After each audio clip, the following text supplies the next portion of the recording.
Previous lecture में हमने Arrhenius theory, Bronsted Lowry theory and Lewis acid base theory के बारे में पढ़ा था। हमने देखा था कि ब्रॉन्स्टन-लॉरी कंसेप्ट के अनुसार प्रोटॉन H+ आयन देने वाला अम्ल होता है और H+ आयन लेने वाला क्षार होता है। इसी प्रकार से आर्हीनेस थ्योरी में हमने देखा था कि वे कंपाउंड जो कि जलीय विलयन में H+ आयन देते हैं वह अम्ल होते हैं और जो जलीय विलयन में हाइड्रोक्साइड आयन देते हैं वह क्षार होते हैं। अगर कॉमन हम देखें तो दोनों कंसेप्ट प्रोटोनिक कंसेप्ट कहलाए जा सकते हैं, क्योंकि दोनों में ही अम्ल वे होता है जो कि H+ आयन देता है।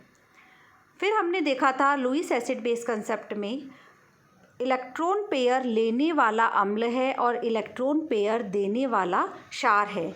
जैसे हमने प्रीवियस लेक्चर में जो एग्जांपल दिया था, जैसे अमोनिया NH3 में लोन पेयर ऑफ इलेक्ट्रॉन पाए जाते हैं नाइट्रोजन के ऊपर, तो वह इलेक्ट्रॉन पेयर दे सकता है। और BF3 में एक इलेक्ट्रॉन पेयर मतलब 2 इलेक्ट्रॉन की कमी है अष्टक पूर्ण करने के लिए, तो BF3 इलेक्ट्रॉन पेयर एक्सेप्ट करता है। तो BF3 को हमने क्या बोला था, लुईस अम्ल, और NH3 को हमने क्या कहा था, लुईस क्षार। नेक्स्ट जो कंसेप्ट है वह है Lux Flood theory of acid and bases. According to this concept an acid is oxide ion acceptor. Oxide ion acceptors are acids और oxide ion donors are bases. जिस प्रकार से हमने देखा लुईस एसिड बेस कंसेप्ट में electron pair लेने वाला मतलब नेगेटिव जो चार्ज है इलेक्ट्रॉन पेयर लेने वाला अम्ल है, उसी प्रकार से इसमें हम देख रहे हैं ऑक्साइड आयन लेने वाला अम्ल है और ऑक्साइड आयन देने वाला क्षार है। एग्ज़ाम में क्लियरली एक मतलब ये वाले जो क्वेश्चंस आते हैं वो डायरेक्ट लक्स फ्लड कंसेप्ट पूछ लिया जाता है और बच्चे कंफ्यूज हो जाते हैं कि ऑक्साइड आयन देने वाला क्षार है या अम्ल है। तो सिंपल अगर दिमाग में कंसेप्ट क्लियर हो कि लुईस अम्ल और क्षार का कंसेप्ट हमने देखा था कि इलेक्ट्रॉन पेयर देने वाला क्षार है और इलेक्ट्रॉन पेयर लेने वाला अम्ल है, उसी प्रकार से ऑक्साइड आयन लेने वाला अम्ल है और ऑक्साइड आयन देने वाला क्षार है। जैसे ये एग्जाम्पल है MgO मैग्नीशियम ऑक्साइड की, जब हम कार्बन डाइऑक्साइड से रिएक्शन करवाते हैं तो हम यहाँ देख रहे हैं carbon dioxide CO2 oxide ion ले रहा है, इसका मतलब यह अम्ल है, और MgO इलेक्ट्रॉन ऑक्साइड दे रहा है, ऑक्साइड आयन दे रहा है, इसका मतलब यह क्षार की भांति व्यवहार कर रहा है और मैग्नीशियम कार्बोनेट का निर्माण होता है। तो इस रिएक्शन में हम देख रहे हैं मैग्नीशियम ऑक्साइड क्षार की भांति व्यवहार कर रहा है और कार्बन डाइऑक्साइड अम्ल की भांति व्यवहार कर रहा है। लुईस एसिड बेस कंसेप्ट में भी हमने जब एसिड का क्लासिफिकेशन देखा था तब बताया था कि अनसैचुरेटेड कंपाउंड, असंतृप्त कंपाउंड जिसमें कि जो एलिमेंट्स होते हैं उनकी विद्युत ऋणात्मकता में अगर अंतर होता है तो वह लुईस अम्ल की भांति व्यवहार करते हैं। जैसे कार्बन डाइऑक्साइड है, सल्फर डाइऑक्साइड है, ये लुईस अम्ल कहलाए जाते हैं। और इस कंसेप्ट में हम देख रहे हैं कार्बन डाइऑक्साइड ऑक्साइड आयन को ले रहा है, इसका मतलब यह अम्ल है। सेकेंड एग्जाम्पल हम देख रहे हैं कैल्शियम ऑक्साइड की रिएक्शन सिलिका SiO2 से करवाई है। यहाँ पर हम देख रहे हैं SiO2 इलेक्ट्रो ऑक्साइड आयन ले रहा है, इसका मतलब यह है अम्ल की भांति व्यवहार कर रहा है, और CaO ऑक्साइड आयन दे रहा है, इसका मतलब यह क्षार की भांति व्यवहार कर रहा है। लेकिन लक्स फ्लड कंसेप्ट, क्योंकि इन्होंने सिर्फ ऑक्साइड आयन को लिया है, इसलिए सिर्फ ये ज़्यादातर मोल्टन ऑक्साइड्स पर ही अप्लाई होता है। इसलिए काफ़ी लिमिटेड कंपाउंड्स हैं जिनको ये एक्सप्लेन कर पाया कि यह अम्ल है और यह क्षार है। नॉर्मली अगर हम देखें, कॉमन अगर कंसेप्ट में हम देखें तो कोई भी नेगेटिव आयन लेने वाला अम्ल होता है और नेगेटिव आयन देने वाला क्षार होता है। नेक्स्ट कंसेप्ट है solvent system theory. Solvent system theory का मतलब ये है, जैसे अगर हम देखें कि जैसे हम नॉन एक्वस सॉल्वेंट जब पढ़ते हैं, नॉन एक्वस सॉल्वेंट जैसे इस यूनिट में आपके एसिड बेस कंसेप्ट है, acid base and non aqueous solvent. Non aqueous solvent में हम लिक्विड अमोनिया पढ़ते हैं, लिक्विड सल्फर डाइऑक्साइड पढ़ते हैं। इसमें हम देखते हैं कि वे कंपाउंड जो कि सॉल्वेंट के धनायन मुक्त करते हैं वह अम्ल होते हैं, और वे कंपाउंड जो कि सॉल्वेंट में सॉल्वेंट के ऋणायन मुक्त करते हैं वह क्षार होते हैं। इसीलिए इस सिस्टम का नाम सॉल्वेंट सिस्टम रखा गया है।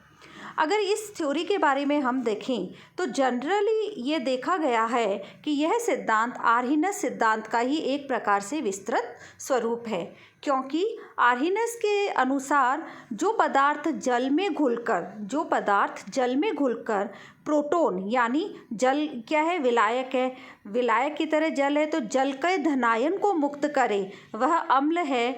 और जो जल में घुलकर हाइड्रोक्साइड आयन का मतलब जो कि विलायक का ऋणायन है, तो जो जल में घुलकर हाइड्रोक्साइड आयन मुक्त करे वह क्षार है। आर्हीनस के अनुसार ये था, क्योंकि उन्होंने जो विलायक लिया वह जल लिया था, तो जो जल में घुलकर जल का धनायन मुक्त करता है, H+ आयन देता है, वह अम्ल है, और जो जल में घुलकर हाइड्रोक्साइड आयन मुक्त करता है वह क्षार कहलाता है।